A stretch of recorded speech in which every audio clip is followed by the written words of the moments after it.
Welcome to my channel, welcome to smart English lab. Smart English ল্যাবে তোমাদের সকলকে স্বাগত জানাচ্ছি। এই চ্যানেলটি শুধুমাত্র তৈরি করা যারা ইংলিশে খুবই দুর্বল, যারা বাংলা বাক্য থেকে ইংরেজিতে ট্রান্সলেট করতে ভয় পায়, যারা প্রথম থেকেই বুঝে এসছে বা জেনে এসছে যে আমরা যখনই বাংলা থেকে ইংলিশ করব আমার বাক্যটা ভুল হবে। অর্থাৎ ইংরেজি করার যে প্রাথমিক যে জ্ঞানগুলো না থাকলে আমরা ইংরেজিতে ট্রান্সলেট করতে পারি না। অর্থাৎ ইংলিশ লিখতে পারি না। ইংলিশ লিখতে গেলে যে ভয়টা আমাদের কাজ করে, সেই ভয় থেকে দূর করার জন্যই এই চ্যানেলটা কিন্তু তৈরি করা হয়েছে। তো আজকে আমাদের ট্রান্সলেশনের দ্বিতীয় যে পর্বে যেখানে আমরা শিখব যে ট্রান্সলেশনে করতে গেলে একটা বাংলা বাক্য পেলাম, সেই বাংলা বাক্যটাকে আমরা কীভাবে ইংলিশে করব। তো তার জন্য কিছু বেসিক কিছু নিয়ম আমাদেরকে মনে রাখতে হবে। এটা খুবই সাধারণ কিন্তু বিষয়। এমন বিষয় নয় যে আ প্রচুর নিয়ম তোমাকে মুখস্থ করতে হবে, এমন নয়। একদম বেসিক কিছু নিয়ম আমাদেরকে পড়তে হয় বা জানতে হয় এবং সেই নিয়মগুলো যদি কেউ মনে রাখতে পারে, সে কিন্তু ইজিলি যেকোনো বাংলা বাক্যকে ইংলিশে লিখতে পারবে। তো এখন আমরা কয়েকটা পয়েন্ট নিয়ে আজকে আমরা আলোচনা করব। সেই পয়েন্টগুলো কী, কী? চলো এবার দেখে নিই। দেখো প্রথমত আমরা যখন একটা বাংলা বাক্য পাই, আমরা কিন্তু ক্রিয়া চিনতে পারি না। একটা বাংলা বাক্য ক্রিয়া চিনতে পারে না। তো একটা বাংলা বাক্যের ক্রিয়া কোথায় থাকে? এটা আমাদের কিন্তু প্রথম প্রশ্ন। তো ক্রিয়া বলতে আমরা কাদেরকে বুঝি? দেখো ছোটবেলা থেকে ক্রিয়া বলতে আমাদেরকে যেটা বোঝানো হয়েছে, যা কাজ করা হয় সেটাই ক্রিয়া। অর্থাৎ স্নান করা, গান করা, ঘুমানো, বই পড়া প্রত্যেকটা ক্রিয়া। কিন্তু এটাই কি ক্রিয়া? এটাই কি একমাত্র ক্রিয়া? না। এই ক্রিয়াটা যেটা আমরা বললাম, যেটা আমি আমি তোমাদেরকে বললাম, এটা কিন্তু একমাত্র ক্রিয়া নয়। ক্রিয়া হচ্ছে বেসিক্যালি আমরা যে ক্রিয়াগুলো দেখি, সেটা কিন্তু ৩ ভাগে ভাগ করা হয়। একটা হচ্ছে বি ভার্ব, একটা হচ্ছে হ্যাভ ভার্ব এবং একটা হচ্ছে ডু ভার্ব। তো এই যে স্নান করা, গান করা, ছবি আঁকা, বই পড়া যেগুলো বললাম, এগুলো ডু ভার্বের মধ্যে পড়ে। আর বি ভার্বের মধ্যে পড়ে হচ্ছে am, is, are, was, were, be, been, being এই ভার্বগুলো পড়ে। হ্যাভ ভার্বের মধ্যে পড়ে হ্যাভ, হ্যাজ, হ্যাড। তো বি ভার্ব, হ্যাভ ভার্ব এবং ডু ভার্ব এই ৩ টাইপের ভার্ব আছে। এছাড়াও আরও কিন্তু ক্রিয়া আছে। সেগুলো কি ক্রিয়া? না সেগুলো হচ্ছে মোডাল ভার্ব। যাকে আমরা বলি যে, যে নামে ডাকি shall, should, will, would, can, could, may, might, must, ought to. এছাড়াও আরও কিছু মোডাল আছে যেমন নিড আছে, ডেয়ার আছে, ইউজ টু আছে। এই যে মোডাল ভার্বগুলো আছে, এই প্রত্যেকটা মোডাল ভার্বই কিন্তু এক একটা ক্রিয়া। তো এখন আমরা এই যে ক্রিয়ার সম্বন্ধে যে বেসিক আইডিয়াটা পেলাম, তো এর মধ্যে সবচেয়ে বড় সমস্যা তৈরি করে কে জানো তো? Do verb. কেন? আমরা চিনতে পারি না কোনটা ডু ভার্ব। আচ্ছা এগুলো তো পড়লে মুখস্থ হয়ে যায়। বি ভার্ব হচ্ছে am, is, are, was, are কয়েকটা আছে। হ্যাভ, হ্যাজ, হ্যাড এই ৩ টেই আছে হ্যাভ ভার্ব। আর ওদিকে মোডাল আছে কটা? এই তো ভার্বগুলো হলো। কিন্তু মেইন সমস্যাটা যেটা হয় সেটা হচ্ছে ডু ভার্বের ক্ষেত্রে। কারণ প্রচুর ডু ভার্ব আছে। কিন্তু বাংলা বাক্যে এই ডু ভার্ব চেনাটাই কিন্তু একটা সমস্যার কারণ হয়। তো তোমাদেরকে আমি একটা বিষয় বলব, সেটা হচ্ছে ডু ভার্ব তোমরা মুখস্থ করবে না। ডু ভার্ব তোমরা বুঝবে, বুঝেই মনে রাখবে। এবং সেই ট্রিক্সটাই আজকে তোমাদের সাথে আমি আলোচনা করছি। সেটা হচ্ছে শরীরের কোনো একটা অংশ নিয়ে, যেকোনো একটা অংশ হতে পারে, সেই অংশ দিয়ে যখন আমরা যে কাজটা করি সেটাই হবে ডু ভার্ব। সেটাই হবে ডু ভার্ব। এখন বলতে পারো তাহলে কেমন? দেখো আমরা ঘুমাই, আমি ঘুমানো দিয়েই বলি, আমরা ঘুমাই। তাহলে ঘুমাতে গেলে ১ম এ কি করতে হবে? চোখটা বন্ধ করতে হবে। চোখ একটা অর্গান, একটা অঙ্গ হলো, বন্ধ করতে হলো। আচ্ছা এবার কি করতে হবে? আমাদের ব্রেইনটাকে শান্ত রাখতে হবে। আ স্বপ্ন দেখি আমরা। এর যে প্রত্যেকটা এক একটা কাজ সেটা কিন্তু শরীরের একটা অঙ্গ দিয়ে হচ্ছে। আচ্ছা আমরা লিখি, আমরা হাত দিয়ে লিখি। তো হাত দিয়ে লিখতে গেলে আমাদের কি বিষয় ব্যবহার করতে হবে? পেনের ব্যবহার করতে হবে, হাতের ব্যবহার করতে হবে। তো পেনটা ধরছি কি করে? হাত দিয়ে ধরছি। তো এই হাত নামক অঙ্গের ব্যবহার হলো, অর্থাৎ লেখা কাজটা কিন্তু লেখার যে কথাটা বললাম WRITE এটা কিন্তু একটা ডু ভার্ব হলো। এছাড়া যদি আমরা হাঁটি, হাঁটতে গেলে কি লাগে? পা লাগে। তো হাঁটতে গেলে পা লাগে, পা একটা শরীরের অঙ্গ, সেটাও কিন্তু একটা ডু ভার্বের মধ্যে পড়ে।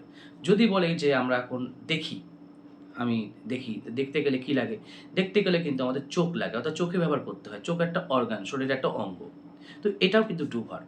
তাহলে ডু ভার্ব চেনার মূল যে বিষয়টা মনে রাখবে, শরীরের যে কোনো একটা অংশের ব্যবহার হবে, সেটা মাথার চুল থেকে শুরু করে পায়ের নখ পর্যন্ত যে কোনো একটা অর্গান ব্যবহার হবে, সেই অর্গানটা ব্যবহার করে যে কাজটা করব সেটাই ডু ভার্ব হবে। এখন বাংলা বাক্যে যখন এরকম একটা কোনো বাক্য শব্দ থাকবে যেটা শরীরের যে কোনো একটা অঙ্গ থেকেই অঙ্গ দিয়ে আমাদের তার অর্থ বোঝানো যাচ্ছে, তো সেটাই কিন্তু আমাদের ডু ভার্ব হবে।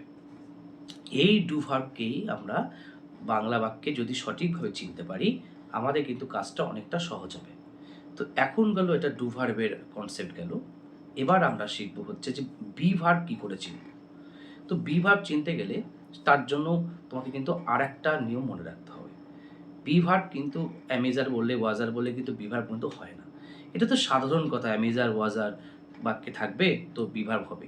কিন্তু বাংলা বাক্য দেখে আমাকে চিনতে হবে যে এখানে আদৌ বি ভার্ব বসবে কিনা, আদৌ বি ভার্ব আসছে কিনা, কোন বি ভার্বটা বসবে সেটা তো আমাকে মনে রাখতে হবে। আদৌ বি ভার্ব হবে না হ্যাভ ভার্ব হবে, কারণ বি ভার্বের বাংলার সাথে হ্যাভ ভার্বের অনেক ক্ষেত্রে কিন্তু মিল আছে। তো আমি তোমাদেরকে একটা লিস্ট দিচ্ছি, স্ক্রিনে তোমরা একটা লিস্ট দেখতে পাচ্ছ। এই লিস্টে আমি তোমাদেরকে বি ভার্ব, হ্যাভ ভার্বের যে প্রেজেন্ট টেন্স, পাস্ট টেন্স এবং ফিউচার টেন্সের যে বাংলাটা হয় সেটা কিন্তু তোমরা এখন দেখতে পাচ্ছ। তো দেখতে পাচ্ছ তোমরা যে বি ভার্বের বাংলাতে আছো আছি কথা আছে, সেম কথা কিন্তু আমাদের হ্যাভ ভার্বেও আছে। হ্যাভ ভার্বের ক্ষেত্রে প্রেজেন্টে আছো আছি বসে। আবার একই কথা কিন্তু আবার পাস্টে গিয়ে আবার মিল পাচ্ছি। ছিল ছিলাম কথা বি ভার্বের ক্ষেত্রেও আছে, হ্যাভ ভার্বের ক্ষেত্রেও আছে, মানে হ্যাভ হ্যাজ হেডের ক্ষেত্রেও আছে। তো এবার যদি আমরা ফিউচার টেন্সে যাই, ফিউচার টেন্সে তাহলে সেখানেও কিন্তু থাকবো কথা আছে এবং হ্যাভের ক্ষেত্রেও কিন্তু থাকবো কথা আছে। এবং এটা তো গেলো খুব জটিল প্রক্রিয়া হয়ে গেল। অনেকে কিন্তু বুঝতে পারছো না যে আমি কি করে আছো আছি মানেই তো হ্যাভ হ্যাজ। আমাদের ছোটোবেলায় শেখানো হয়েছে, ছোটোবেলায় স্যাররা তো আমাদেরকে বুঝিয়েছেন আছো আছি মানে হ্যাভ হ্যাজ, ইয়াছি আছো মানে হ্যাভ হ্যাজ। এগুলো কিন্তু সব পুঁথিগত কিন্তু বিদ্যা, অর্থাৎ বই পড়লে আমরা এইগুলোই শিখতে পারবো, কিন্তু বুঝতে পারবো না, ব্যবহারিক প্রয়োগ করতে পারবো না, অন্যজনকে বোঝাতে পারবো না। তো আছো আছি মানে তো হ্যাভ হ্যাজ কখনোই তো হতে পারে না, বিভার্ব হতে পারে। ছিলাম মানে তো অ্যামিজার হতে অ্যামিজার জায়গায় ওয়াজার হলো, আবার হ্যাভাজের জায়গায় হ্যাড হতে পারে। তো কখন কোনটা হবে তার জন্য একটা নিয়ম আছে, সেটা কি করে বুঝবো? এবার তোমাদেরকে আমি সেই নিয়মটা বলছি, শোনো। দেখো, যখন একটা বাংলা বাক্যে একদম ক্রিয়ার যে বিষয়টা বলি, ক্রিয়াটা বেসিক্যালি একটা বাংলা বাক্যে কোথায় থাকে? শেষে থাকে। যে কোনো বাংলা বাক্যের সাধারণত শেষে থাকে ক্রিয়া। অর্থাৎ একটা বাংলা বাক্যের ধরন কি হয়? একটা বাংলা বাক্যের ধরন হচ্ছে প্রথমে থাকবে সাবজেক্ট থাকবে, তারপরে থাকবে অবজেক্ট থাকবে এবং শেষে থাকবে ক্রিয়া। এটা কিন্তু বাংলা বাক্যের ক্ষেত্রে বলা, অর্থাৎ বাংলা বাক্যের যে ক্রিয়াটা বা ভার্ব অংশটা সেটা শেষে থাকে। ইংলিশে উল্টো হবে। ইংলিশে কি হবে? প্রথমে সাবজেক্ট থাকবে, তারপরে ভার্ব থাকবে, শেষে থাকবে অবজেক্ট থাকবে। তো এই পজিশনে এসে দাঁড়িয়ে আমাদেরকে মনে রাখতে হবে যে ওই যে ক্রিয়াটা বাংলা বাক্যে আমরা দেখতে পাচ্ছি, আছো আছি কথা আছে। তো আছো আছি কথাটা যখন থাকবে, বা ছিলাম বা থাকবো কথা, যেটাও থাকতে পারে, একটা প্রেজেন্ট হতে পারে, পাস্ট হতে পারে, ফিউচারে হতে পারে। তো আমি বি ভার্ব বসাবো না হ্যাভ ভার্ব বসাবো, এটা অনেকেই একটা কিন্তু সমস্যা, দীর্ঘদিনের সমস্যা। তো এই সমস্যাটার জন্য তোমাদেরকে বলবো যে এই নিয়মটা ভালো করে দেখতে এবং প্র্যাকটিস করতে। আশা করি আজকের এই ক্লাসটার পরে তোমাদের এই সম্বন্ধে সমস্যাটা ঠিক হয়ে যাবে। দেখো, তোমাদের আমি আবার স্ক্রিনে প্রোনাউনের কতগুলো যে শব্দ সেটা তোমাদেরকে দেখাচ্ছি। দেখো, তোমরা দেখতে পাচ্ছ যে আমি বা তুমি, তোমরা, আমরা, সে, তারা, এই কথাগুলো দেখতে পাচ্ছ। আবার আরেকটা তোমরা দেখতে পাচ্ছ আমার, আমাদের, তুমি বা তোমার বা তোমাদের, তার, তাদের, এই কথাগুলো দেখতে পাচ্ছ। তো এখানে এই যে আমি বললাম আমার আছে, আমি এবং আমার, আমরা বা আমাদের, তোমরা বা তোমাদের, এই যে কথাগুলো বলছি, প্রত্যেকটার সাথে দেখো একটা কমন কনসেপ্ট। আমি থাকলে তার একটার সাথে পরের যে অংশটা বললাম আমার যুক্ত হচ্ছে, আমরা যেটা বলছি তার পরেরটার সাথে কি হচ্ছে? আমাদের যুক্ত হচ্ছে। তাহলে আমাদেরকে মনে রাখতে হবে, যখন একটি বাংলা বাক্যের সাবজেক্টের ঘরে আমি, আমরা, তুমি, তোমরা, সে, তারা, এই এই শব্দগুলোই আছে, কোনো যুক্ত, এদের যে যুক্ত যে অংশগুলো আমি তোমাদেরকে বললাম সেটা নেই।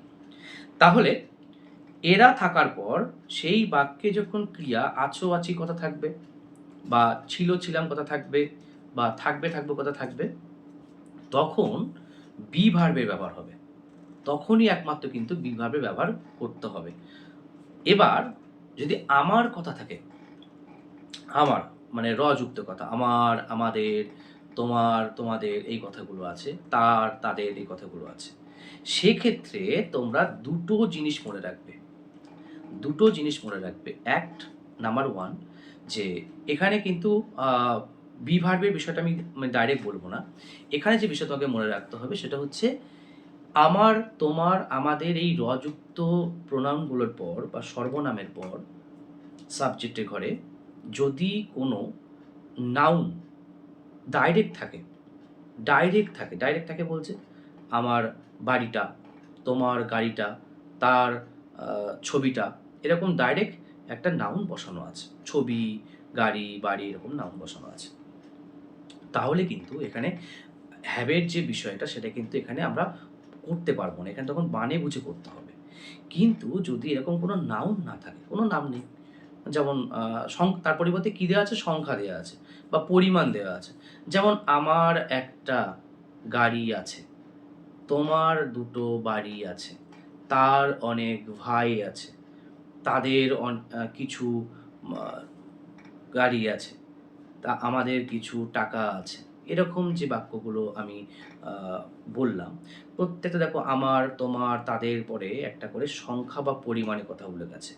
এই সংখ্যা বা পরিমাণ যখন বাক্যে থাকবে, তখন ক্রিয়া আছো, আছি যেটা দেখলাম বা আছো, আছি পাবো, বা ছিল, ছিলাম থাকবে, বা থাকবে, থাকবো কথা থাকবে, তখন কিন্তু অবশ্যই হ্যাভ ভার্ব ব্যবহার করবে। একদম কিন্তু বি ভার্ব হবে না। অর্থাৎ খুব সাধারণভাবে বলতে গেলে বি ভার্ব সেন্সটা তখনই আসবে যখন কথাগুলো না থাকবে, তখন বি ভার্বই ব্যবহার করতে হবে বেসিক্যালি। আর যখন থাকবে, আমার, তোমার সাথে থাকবে, তখন এদের পরে যদি সংখ্যা বা পরিমাণ কোনো উল্লেখ থাকে, তাহলে এদের সাথে হ্যাভ ভার্ব হবে, এবং এদের সাথে যদি কোনো সরাসরি কোনো নাউন থাকে, তখন তার সাথে অর্থ করে বি ভার্ব বা হ্যাভ ভার্ব বলবে। ওটা পরের একটা কনসেপ্ট, তো ওটা আমরা পরে শিখব। বাট আমরা দুটো ফ্রেজ শিখলাম, যে বি ভার্ব কখন বসে, হ্যাভ ভার্ব কখন বসে। তো আমি প্রথমেই তোমাদেরকে বললাম যে ডু ভার্বের কনসেপ্টটা বললাম, যে ডু ভার্ব শরীরে কোনো একটা অঙ্গ বোঝাতে ডু ভার্ব বসে। সিমিলারলি বি ভার্ব এবং হ্যাভ ভার্বের বাংলার সাথে কিন্তু আমাদের একটা সমস্যা হয়। বাংলা বাক্য থেকে ইংলিশে ট্রান্সলেট করতে এই বেসিক নিয়মটা যাদের সমস্যা হয়, তারা কিন্তু অবশ্যই ঠিক করে নেবে। ঠিক আছে? তো এবার আরেকটা যে আমরা নিয়মটা শিখলাম, যে আমার যুক্ত শব্দের পর যে নাউনটা থাকবে, সেই নাউনটার উপর ডিপেন্ড করে বি ভার্ব বা হ্যাভ ভার্ব বসবে। তো সেটা আমি কি করে বুঝবো যে সেখানে বি ভার্ব হবে না হ্যাভ ভার্ব হবে? তো সেটার জন্য আমাকে বাক্য পড়তে হবে। যেমন আমি তোমাদেরকে বলি যে যখনই তোমাদের দেখবে যে এরকম যুক্ত প্রোনাউনের পর যেকোনো হতে পারে, নাউন হতে পারে বা প্রোনাউন হতে পারে, এদের পর একটা নাউন দিয়ে দিয়েছে। যেমন মনে করো যে আমার বাড়িটা সাদা, হ্যাঁ? আমার গাড়িটা লাল, তাদের বাড়িটা অমুক কিছু, আ এরকম কিছু শব্দ দিয়ে দিয়েছে। এরকম একটা বাক্য দিয়ে দিয়েছে। তো তখন কিন্তু একটা জিনিস মনে রাখতে হবে, এটাও একটা অনেকের সমস্যা। ওই যে যুক্ত শব্দগুলো যেগুলো এখন পড়লাম, আমার, তোমার, তাদের, এদের পরে যদি কোনো নাউন থাকে বা নাম থাকে, তাহলে ওই নামটাই কিন্তু মেইন সাবজেক্ট হবে। এটা কিন্তু আমরা অনেকে বুঝতে পারি না। তখন ওই যে আমার কথা বললাম, তোমার কথা বললাম, তাদের কথা বললাম, এরা কিন্তু তখন কিন্তু প্রোনাউন আকারে নয়, এরা কিন্তু অ্যাডজেক্টিভ হয়ে যায়। তখন এটা অ্যাডজেক্টিভ মতো কাজ করে।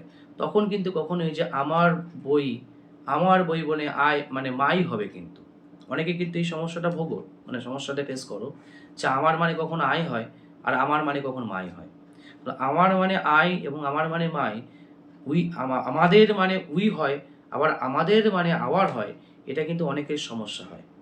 তো এই সমস্যাটার জন্য তোমাকে বাংলাটার সেন্সটা যে নিয়মটা তোমাদেরকে বলছি, সেই নিয়মটা তোমরা কিন্তু খাতায় সুন্দর করে লিখে প্র্যাকটিস করবে।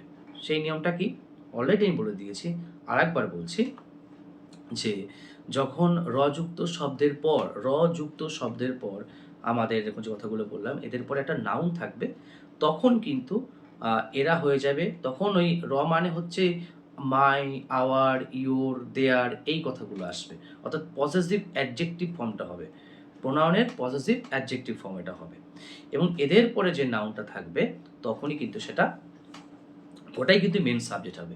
এবার ওই মেন সাবজেক্টটার পর যদি থাকে যে আমার বাড়িটা লাল, আমার বাড়িটা সাদা, তোমার গাড়িটা লাল, এমন যদি কথা থাকে তাহলে কি করতে হবে? তখন যে বিভার্ব হবে না হ্যাভ ভার্ব হবে। এটা তো আমাদের মূল বিষয় ছিল। আজকের টপিক তো বিভার্ব হবে না হ্যাভ ভার্ব হবে, এটা নিয়ে টপিক ছিল। তো ওই ক্ষেত্রে আমরা মনে রাখবো যে আ যদি একটি বাংলা বাক্যের কোথাও কোনো ক্রিয়ার কথা উল্লেখ করা নেই, মানে আছো আছি কথা নেই, ছিল ছিলাম কথা নেই, থাকবে থাকবো কথা নেই, বা কোনো শরীরে কোনো অঙ্গ দিয়ে ব্যবহার হচ্ছে এমন কোনো ক্রিয়া নেই। কোনো ক্রিয়া আমি দেখছি না, বুঝছি না, নেই, এক্সাক্টলি নেই। তখন চোখ বন্ধ করে যে বিভাবটা মানে আনবে সেটা কিন্তু, মানে যে ভাবটা আনবে সেটা বিভার্বই হবে। যে ভাবটা আনবে সেটা বিভার্বই আনতে হবে। অর্থাৎ বিভার্ব মানে অনেক ক্ষেত্রে এগুলোকে ডিসগাইজ ভার্ব বলে। এই ভার্বগুলোকে দেখা যায় না। মানে বাংলা বাক্যে বোঝা যায় না। কিন্তু বাক্য তৈরি করতে গেলে আমাদেরকে এই ভার্বগুলোকে আনতে হবে। তো তোমরা নিশ্চয়ই বুঝতে পারছো যে ভার্ব কিন্তু একটা খুবই ফান্ডামেন্টাল একটা ওর ইউজ আছে। সাধারণভাবে ভার্ব কিন্তু অনেক ইন্ডিপেন্ডেন্ট একটা ভার্ব, এবং অনেক ক্ষেত্রে এর ব্যবহারটা কিন্তু বোঝা যায় না। এবং এই জন্যই কিন্তু তোমাদেরকে আমি এই আ নিয়মগুলো বোঝালাম বা বললাম। এই নিয়মগুলো কিন্তু তোমরা বাড়িতে খাতায় লিখে খুব ভালো করে প্র্যাকটিস করবে। এবার আমি তোমাদেরকে কতগুলো বাক্য দিচ্ছি, এবং বাক্যটা দেওয়ার পরে তোমরা বাক্যগুলোকে সাথে করার চেষ্টা করো যে এই বাক্যগুলো আমরা কোন সেন্সে নেব। ভার্বগুলো আমরা বি, হ্যাভ এই কনসেপ্টেও আমরা বাক্যগুলো করব। প্লাস আমরা সেখানে মাই বসাবো না আই বসাবো, উই বসাবো না আর বসাবো, সেই সম্বন্ধে তোমরা কিন্তু আ করতে পারবে। তো আমি কতগুলো তোমাদেরকে প্রশ্ন দিচ্ছি, প্রশ্নগুলো দেখো করতে পারো কিনা। তো যদি বলি যে আমার একটা গাড়ি আছে। আমি বললাম আমার একটা গাড়ি আছে। তো আমার একটা গাড়ি আছে, এখানে বলো তো আমারের সাথে যুক্ত আছে? একদম আছে। তো এখানে আই হবে না মাই হবে? অনেকের সমস্যা হবে। তাই তো? তো আমার কথাটার পর কি লেখা আছে একটা? একটি কথা লেখা আছে। তাহলে একটি মানে কি? একটি মানে হচ্ছে এক। তাহলে সংখ্যা, এটা নির্দিষ্ট হোক বা অনির্দিষ্ট হোক, এটা সংখ্যাকে তো রিপ্রেজেন্ট করছে। তো এখানে কিন্তু কখনোই আমার মানে কিন্তু এখানে কখনোই মাই হবে না, আই হবে। অর্থাৎ সংখ্যা পরিমাণ থাকলে যতই থাকুক না কেন, সাবজেক্ট মুডে যেগুলো থাকে যে প্রোনাউনগুলো, অবশ্যই স্ক্রিনে তোমরা সাবজেক্ট মুডের বা এবং মানে পজিটিভ মুডের লিস্টটা তোমাদেরকে দেখিয়ে দিচ্ছি। এইটা তোমরা কিন্তু ফলো করবে। এই রয়্যাল সেন্স থাকলে, সংখ্যা পরিমাণ থাকলে কখনোই এখানে কি হবে না? আ আই হবে, এই মাই হবে না, আই হবে। এখন আমার একটা গাড়ি আছে। তাহলে এখানে বি ভার্ব বসবে না হ্যাভ ভার্ব বসবে? অর্থাৎ am is are হবে না have has হবে? এই যে কনসেপ্টটা কি হবে? তা বোঝার জন্য কি করতে হবে? আমি আগেও বলেছি যে থাকার পর যদি শেষে দেখো যে আছো আছি কথা আছে, ছিল ছিলাম কথা আছে, বা অমুক কিছু আছে, তখন কিন্তু হ্যাভ ভার্ব বসে। আর না থাকলে কিন্তু আমাদের বি ভার্ব বসবে। তো কেমন সেটা? চলো সেটা আমরা একটা এক্সাম্পল নেব। তার আগে এই উত্তরটা কি হবে? আমার একটা গাড়ি আছে বা বাড়ি আছে, যেটাই হোক না কেন। I have a car বা হাউস।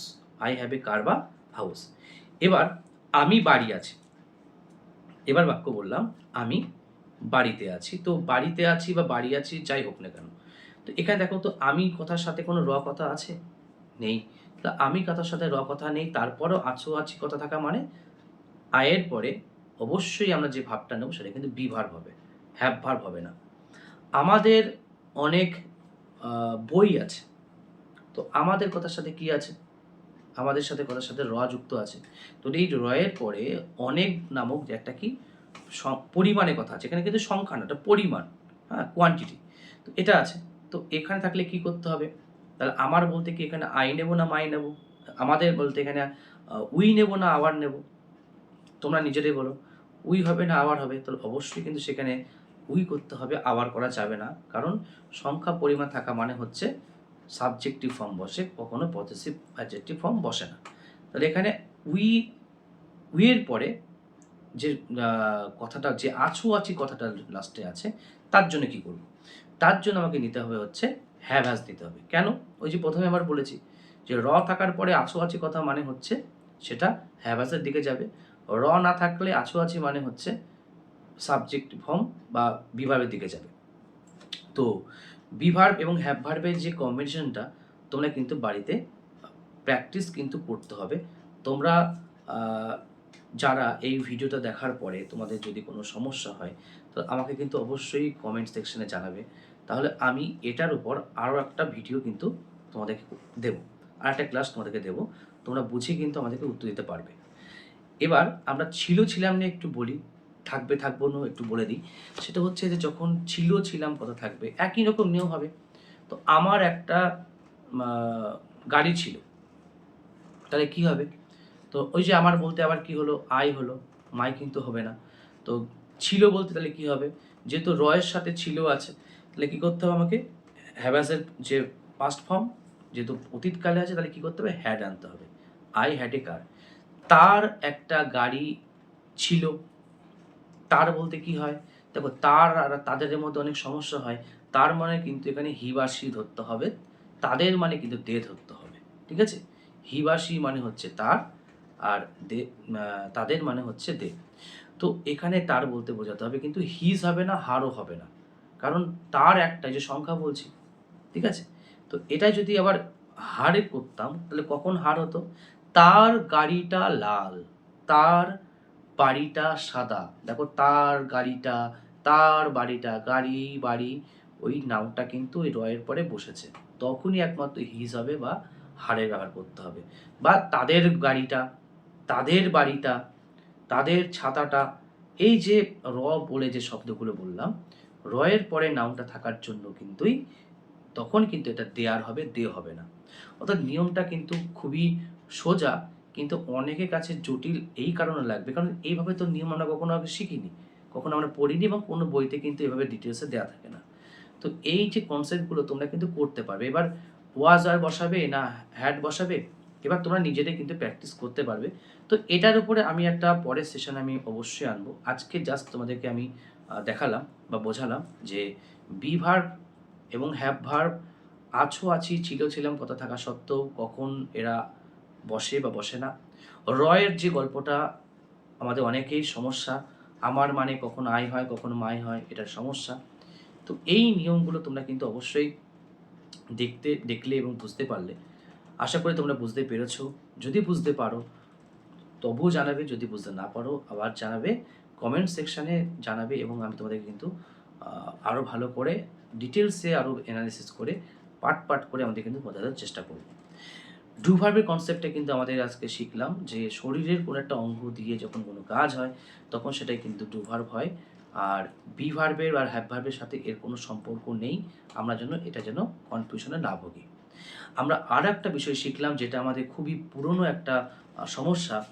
আছো, আছি মানে কিন্তু হ্যাভ হ্যাজ নয়। আছো, আছি মানেই হ্যাভ হ্যাজ নয়, সেটা বি ভার্বও হতে পারে। আমাদেরকে পড়ে বাংলা পড়ে যে নিয়মগুলো আমি বললাম সেটা পড়ে অর্থ করতে পারলেই আমরা বি ভার্ব এবং হ্যাভ ভার্বের মধ্যে পার্থক্য বুঝতে পারবো। অনেকেই এই আজকে যে ক্লাসটা হলো অনেকেরই কিন্তু এটা ডাউট ক্লিয়ারিং ক্লাস ছিল এবং এই ক্লাসটা করার পর আমার মনে হয় তোমরা বাংলা বাক্য কিন্তু কনসেপ্টটা ধরতে পারবে। আমি চেষ্টা করব আমার ক্লাসের মধ্য দিয়ে, আমার এই ভিডিওর মাধ্য দিয়ে তোমাদের সমস্ত বেসিক, অনেকের বেসিক ক্লিয়ার নেই। অনেকের সামান্য জিনিসটা মানে সমস্যায় ভোগো। টোটাল জিনিসটা কিন্তু আমি সলভ করার চেষ্টা করব।